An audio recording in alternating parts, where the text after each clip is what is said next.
Hi, I'm Chet Chat, and it's my favorite season of the year. It's Mardi Gras time, and we have a jam-packed episode to get you ready for Carnival season. So guys, let's do this. Design Show, Chet Chat. Design Show, Chet Chat. I'm Chet Chat, and I've got designs. I'm Chet Chat, and I've got designs. I'm Chet Chat, and I've got designs for New Orleans. I'm Chet Chat on LAE. I'm Chet Chat on LAE. Chet Chat on LAE. Chet Chat on LAE.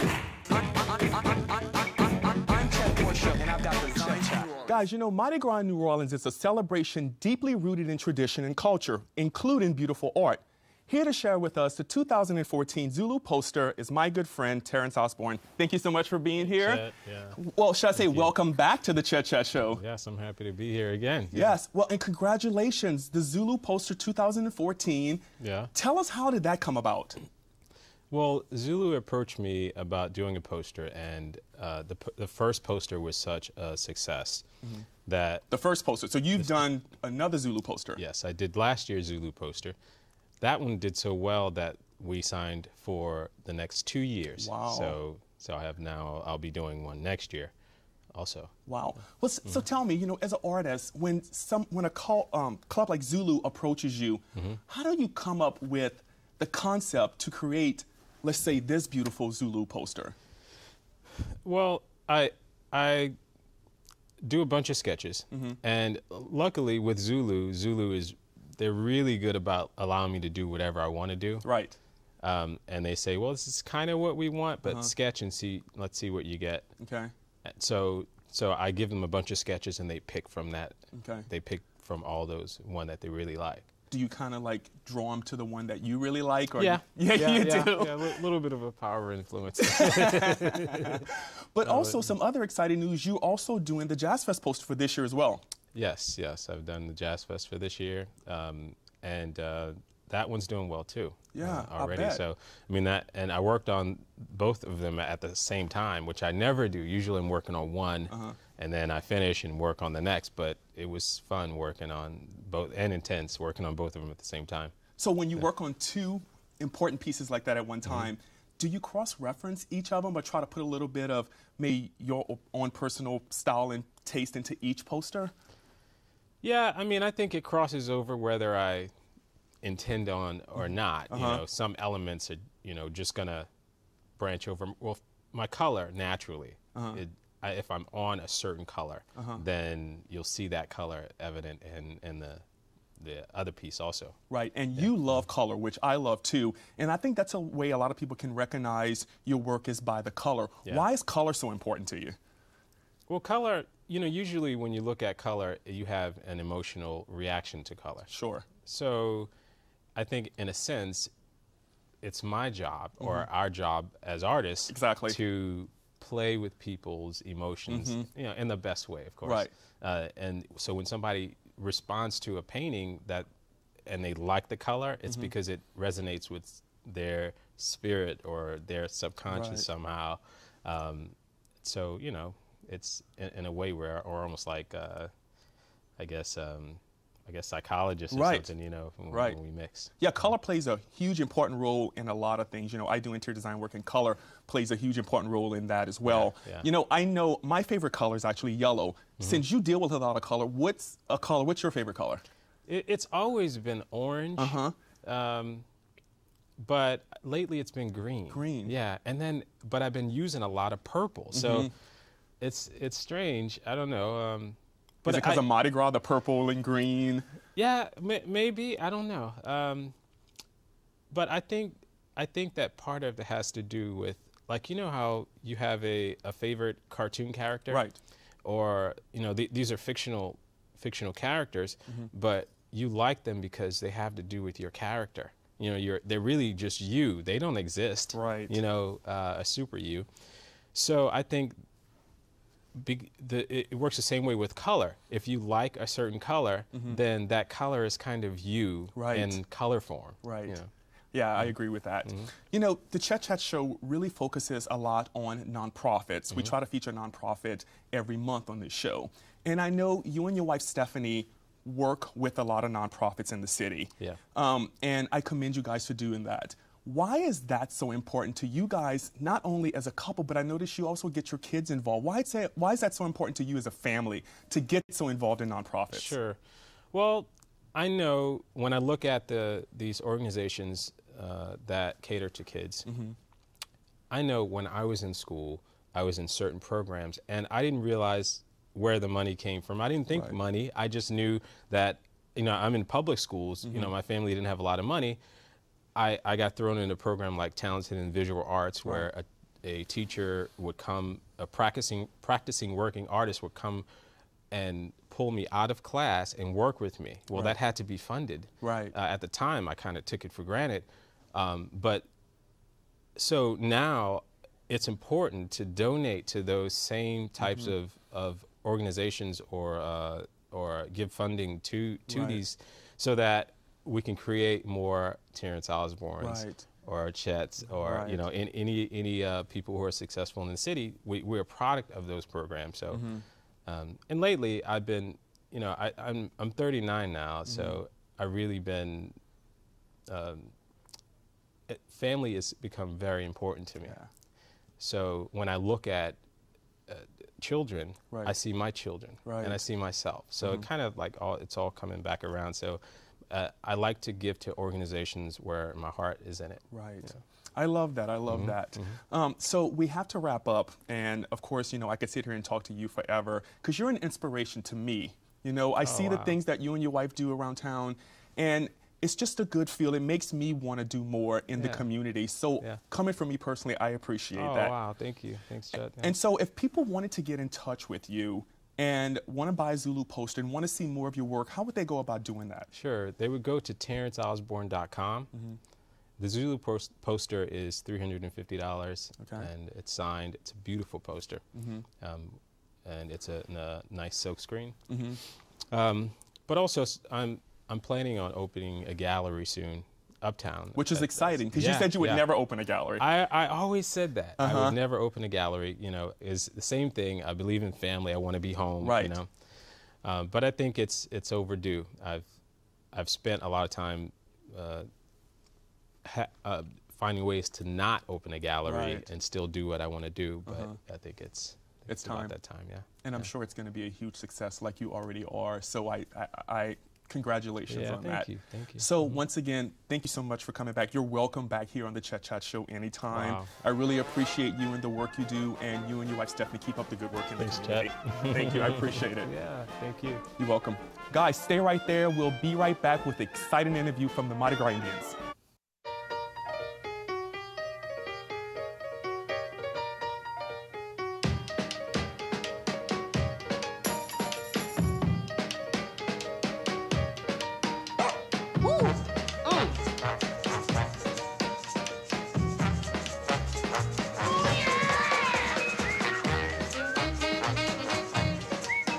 Discover your New Orleans. Start exploring at followyournola.com. And I love New Orleans.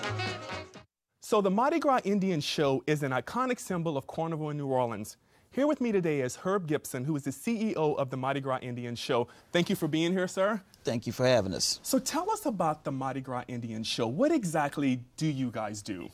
Well, we have a well-diversified group of Mardi Gras Indians from various tribes that come together for that one special time, and that's for the events that we produce throughout the year. So corporate America gets a chance to see the Mardi Gras Indians, as well as the local tourists, locals and tourists get a chance to see the Mardi Gras Indians. And we have these guys go out for weddings, like I said, corporate events, and private parties. So, you know, one of the things that people love about the Mardi Gras Indian Show is the costumes. Talk to us a little bit about how you come up with the concept for these amazing costumes that you guys produce. Well, back in 60s, Mardi Gras Indians would take old coloring books from old Indian coloring books, take the pictures out of that, put them on canvas, and sew down the images with beads, sequin, and go around it with feathers. Wow. So every year you guys produce a new costume? And how do you come up with the concept of like who's going to wear yellow, who's going to wear white? Is there a certain, tier of, the head wears yellow or the head wears white? How does that work? Well, it's basically left up to that Mardi Gras Indian and the colors that he's chosen prior to that year. So this year he may want to wear green, and the year after that he may want to wear orange, or what have you. But it's basically left up to that Mardi Gras Indian. Okay, and why do people love the Mardi Gras Indian Show so much? Why do you think like everybody is so drawn to that? Well, it's because we give the true flavor of New Orleans. Absolutely. And it, like I say, when we go out to an event, there's a lot of people and locals that have not even seen the Mardi Gras Indians, have encountered the Mardi Gras Indians because Mardi Gras Day, people are trying to find the Mardi Gras Indians, and they're probably put things up and gone because you have to catch those guys early Mardi Gras morning. How early is that? Oh, we're talking about 6 o'clock in the morning. These guys are starting out and they're getting out the door and on the streets about 7. Wow. And is there a certain route that they take, or? Well, I can tell you the meetup spot. Yeah, tell us that. That's Claiborne and Orleans, and that's where everyone ends up on Mardi Gras Day, all the Mardi Gras Indians. Okay. So you have some special events that you guys do. Tell us a little bit about that. Well, as mentioned, we can do an event for Super Bowl, New York, Bette Midler, and the next day you may see us at a kids' party. Right. So we trying to get these guys the history out to everyone. Right. And if people wanted to get in contact with you guys to have a Mardi Gras Indian show at their event, how would they go about doing that? Well, they would go to our website, which is MardiGrasIndianShow.com. The Indian is singular, MardiGrasIndianShow.com. And we also have a new tour. It's called Treme Mardi Gras Indian Cultural Tour, which give locals and tourists the history of the Mardi Gras Indians and the live encounter with these guys on the tour. And this also creates a job for the Mardi Gras Indians throughout the year to pay for these expensive costumes. Yeah, because those costumes must cost a lot, right? Yes, I mean, with the time and labor and the material, we're talking about costumes going up to $40,000. Wow. Yes. That's why they're so beautiful, man, because there's so much work and so much detail that goes into, those costumes. I'm from Southwest Louisiana, but I am a New Orleanian now. I've, been here since the 90s. And I remember even before I moved here, my aunt would say, if you come to New Orleans for Mardi Gras, you definitely have to see a Mardi Gras Indian show. And, I remember the first time coming here for Mardi Gras Day, I saw that, and it's probably something that I will never forget. So for you guys to be here on my show when it was my first experience of Mardi Gras was seeing you guys, it's an honor for me to have you guys here. So thank you for coming. And thank you. Yeah, thank you for having us. Oh, you're quite welcome. And so now we're going to actually have some of the Mardi Gras Indians to do a performance for us. Tell us who's going to perform for us right now. Well, we have our big chief, Jerry Butler. Okay. And our spy boy, Evan Washington. Okay. Who's going to give a little chant and show you all what we have to offer. Okay. Well, we're looking forward to that once again, sir. Thank you so much for being here. And I have a little something special for you today. One of our limited edition Big Chief Jerry Butler T-shirts. Wow. Thank you so much. Maybe he'll have to autograph that for me, right? Definitely. Yep. Once again, thanks so much. And now the Mardi Gras Indian Show.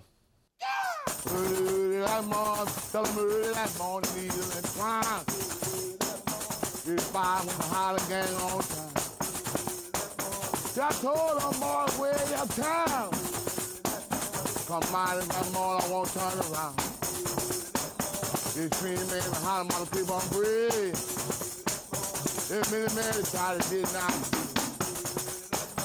If I should see the gang on move. He talk about when you gotta learn the Super Bowl. I can move funeral ball day long. They talk about you, they talk about life. I so far me by cancer. I told my bye by the light of the moon. It might have got born, but you come through. It boom boom another boom boom a day. It might have more and more my way. It screaming and holler talking that talk. He talk about you walk that one. That's good, that morning, this is time. He talk about you, I run this tomorrow. He bought nobody standing in the head. Put the earphones on and say, thank you. Who ran that morning, this go wrong? He taming and running the body, I'm home. Don't ball nobody, make no mess. He might have got more than won't go around. If I owe 2x2, that's better for me than all brand new. Who ran that mother for me? He might have got more than one big teeth. Big teeth that more than boom boom for life. He's talking about you on one day tomorrow. If I owe, boy, let it come. If nobody really better now, he might have got more rock the world. So it's our favorite time of the show. It's the DIY time of the show. And my friends Virginia Saussy and Rachelle Defillo are here to show us how to decorate a Muses shoe. Guys, thank you so much for being here. Thank you for having us. It's our favorite time to I can tell this is going to be a fun segment. So Muses is one of my favorite parades because you guys give out these amazing shoes, but also it's just a fun parade. How long has Muse been in existence? This will be our 14th parade. Okay. So we're very excited. We have some new things this year. Can you tell us about it, or is it a surprise? Well, we have a lot of surprises. Okay. But we also have a few things we can talk about. Okay. We have a fabulous, every year we do a shoe contest in the public school system, in the art program. Oh, that's nice. And the school that has a student the best design gets $1,000 for their art program, and we put the student's design on 80,000 cups. And this year it's Bridget Bro from Lusher High School. Yes. That's great. So we're really excited. She's going to have her artwork on 80,000 of all our Go cups. So when you told Bridget that, how did she feel? I think she was pretty excited. Pretty Stacey excited? Rosenberg is our captain, and Kathy Conklin, who is the chairman of Community Outreach, presented her with it, and she's pretty proud. That's I think it's very awesome. exciting. That's awesome. Okay, so you're going to show us how to decorate a shoe, right? I am. Okay, so let's start. I'm excited. What do we start off with first? Okay, well, we want people to know, this is a DIY, but at the same time, we want people to realize how long it takes to make a shoe. I'm sure. There's a lot of levels of shoemaking. How do you find these shoes? That was my next question. Rachelle, how do you get your shoes? How do you get your shoes? I try not to steal anyone else's shoes because we don't want to do that. My shoes come from thrift stores. I think most of them have friends who just give them shoes, but I usually have to get mine from thrift stores. Okay. The less comfortable it was to wear, the better it looks with glitter on. I bet, yes. So I think we've all had those shoes that we bought and we were like, these are going to be so great, and you wore them and you're like, I never want to put these shoes on my feet again. Give them the Muses, right? So I actually have a drop box on my front porch now. My friends drop off shoes all year. That's funny. And then now and then we have great things happen, like this year a shoe rep found us on Facebook and sent us a bunch of sample shoes. That's nice. So we love finding shoes. And then honestly, I clean out my closet once a year and I'm like, I didn't really like that shoe that much. You're really desperate for shoes. You like really want to glitter more shoes. About how many shoes do you guys glitter a year for the parade?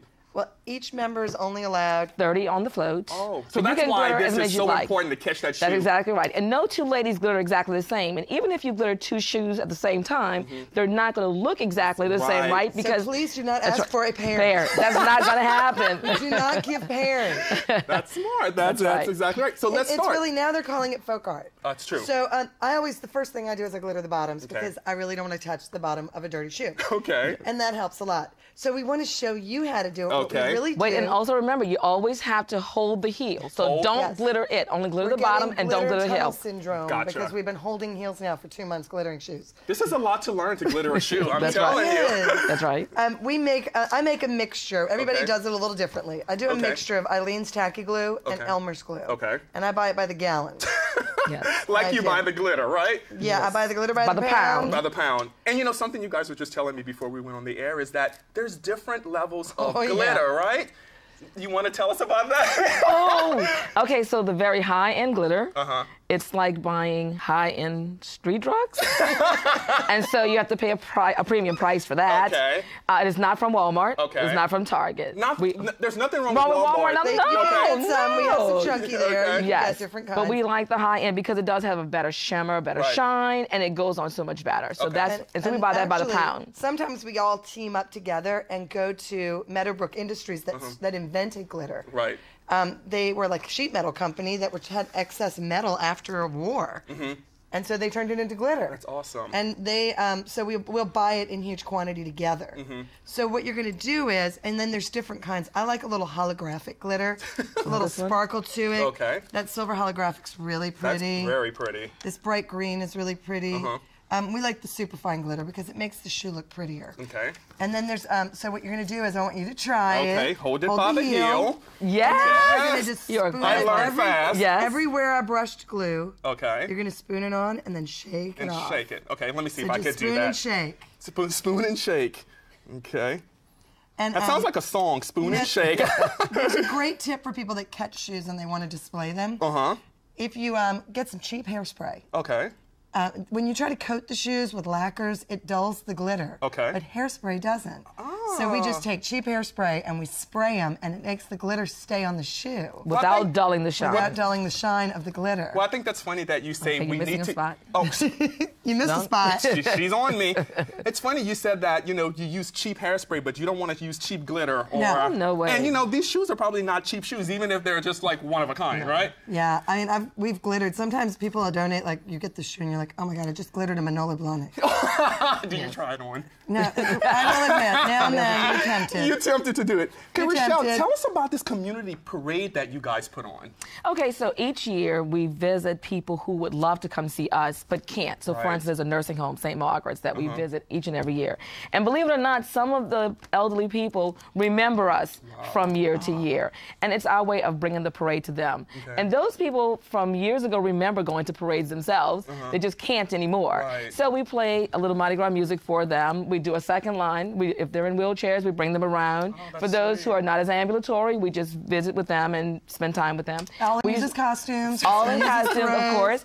So we do a cake. project with them, and then we also eat king cake. And it's just a matter of spending time, just being with them, and they love it. And some of the ladies actually bring their children, and the children are in costumes. This year, one of the little girls came dressed as Harry Potter, and it was extraordinary. It's just, again, spending time with them. We do visit other places too, but that is a place that we visit annually. And that's really important because, a lot of people think of Muses, you think of just the parade, but you guys do more than that. It's more like All year community long. service all year long. Tell me about a couple of other things that you do. Well, every year we actually auction off a ride in the parade on eBay.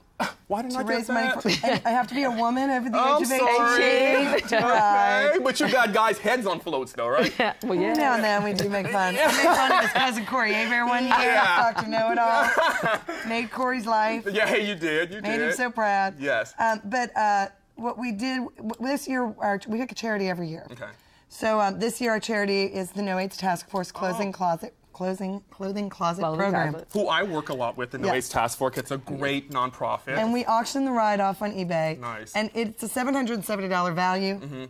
It went for $6,500. Wow, congratulations. So we were really And by proud. the way, a company matched that. The woman worked for a corporation and they matched it, so they gave the No AIDS another awesome. $6,500.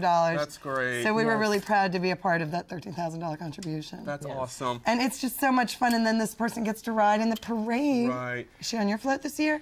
No, not this year. I've had that ride before, but not this year. Yeah, so it's a lot of fun because usually it's somebody who's just always wanted to be a part of it. Right. So we need to wrap Okay, up. so let me tell you, so when you do these shoes, you have to now sit it down and let it dry for like 12 hours. Okay. So, if not, it's, so it's called, a different, tell them what the word If is. not, it's premature glitteration if you try to glitter too fast. You don't want that. Okay. And then you're gonna get the whole shoe covered. I'm really particular. I like the top, the bottom, the inside, every bit of it. And then you're gonna write on it. We call that glittering. Glittering. And we have a friend here who does that. Actually, I will admit, I do not have good handwriting, and my friend Sandy does all my glittering. Thanks, Sandy. We bribe her with food and beer and tickets to the music. Doesn't take much. She's a cheap date. She's a real cheap date. Oh no, not that cheap. And we tie her to a chair and beg her to glitter our shoes for days on end, and she's phenomenal, and everybody's jealous of the work she does. Okay. And then after that's dry, you get the hot glue out. You make sure you don't get it, we call it HGWI. You make sure you're not hot gluing while intoxicated, because you can get burned. Okay. And you add a little bling to your shoe. And it ends up looking basically there's a nice like bling this. shoe. So guys, a little tail. So we need to wrap up, but real quick, tell us when the parade is again. It is Thursday, February 27th. Next Thursday, that's right. Third parade. On the traditional route, we actually have the extended route. We start at Jefferson and Magazine and go to Napoleon and then do the traditional route. Well, this has been a lot of fun. Thank you guys so much for being here. here. This year, we're going to have the first all-female flambeau carriers. Oh, cool. A trip called the Glambo. The Glambo. You guys, you don't miss a beat, do you? No, it's going to be great. So we're really excited to have them join our team. Well, thank you guys. I'll see you on the parade route, right? Yes, absolutely. Okay. Guys, stay right there. We'll be right back. I hope you've enjoyed today's show and got some great ideas. I'd like to thank all of my guests for being here. For more information about this episode, you can visit my website at chetportshowdesign.com and click on my blog. And be sure you follow me on Twitter at ChetPortShow. Look for me this Mardi Gras season. I'll be riding in the Orpheus Parade and will be a commentator for Fox 8 News for the Endymion Extravaganza. I'm Chet Portshowdesign, and I got designs on New Orleans. See you guys next month.